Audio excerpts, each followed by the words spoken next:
Oh, thank you very much. Lovely weather for it. Well, here we are, and behind me, assuming I'm on the right bridge, is the River Thames, which started life blowing up into another river that's now in January. It's slightly confusing, isn't it? You see, up until the last ice age, Europe was one giant landmass, and the water from the Thames flowed into the River Rhine. Though they made me cut my water turning into Rhine joke, which is a real shame. Anyway, at the end of the last ice age, the ice melted, Britain became an island, and after a while, the Thames started to attract a bit of attention. In fact, there's evidence of settlements here as far back as Iron Age Man, a comic book series that never really took off. But it was the invading Romans who really put London on the map. Literally, in fact, naming it Londinium and building the very first London Bridge, which Boudica promptly burned down. So they built another one.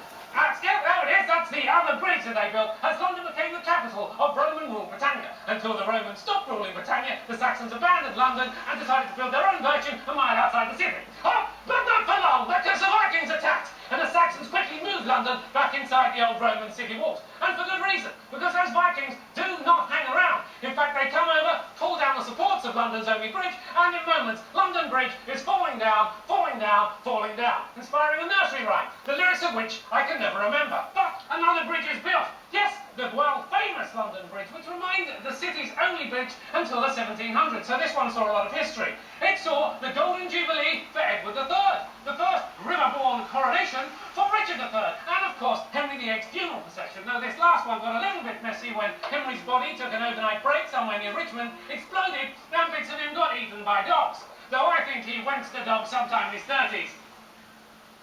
It's a known phrase, look it up. But it's not just the royals who are using the river. Oh no, by Stuart times, the Thames has become one of the world's busiest docks. In fact, there are so many boats, they actually have traffic jams on the water. Really? And when it gets cold, it's even worse, because in winter the river would freeze completely. In fact, you could drive carts up and down it for months at a time. They even put a fanfare on it. And in Georgian times, it once flooded so badly, they could use boats inside Westminster Hall. And, well, not all of that water was water, if you know what I mean. Yes, with London's population booming, sewage became a major problem. In fact, in 1858, there was so much potty grot in the Thames that the Houses of Parliament themselves, that actually hurt, was overcome by the stench. And when people started dropping like dodos from disease in the doo-doos, something had to be done. So, Joseph Bazalgette invented this incredible new drainage system, which quite literally took the pee out of London. Yes, this incredible sewage system transformed the banks of the Thames, naming new embankments after the Royal Lovebirds, Victoria and Albert. Yes, why say it with flowers when you can pronounce it with poo pipes? It's so romantic, isn't it? Oh. And, in fact, the Thames remains a wonderful thing to this day because of those very doo-doo ducks, which are still doing the business, which is why right now the Thames is full of ships instead of... Well, anyway, that's the history of the Thames in a very soggy nutshell. We hope you enjoyed it. A very happy Jubilee to you, ma'am. A very happy birthday to my nan. And it's back to you, Jan. That is how you say it. No. Let's close the topic.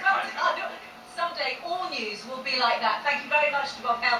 More from the Horrible Histories team a little bit later. And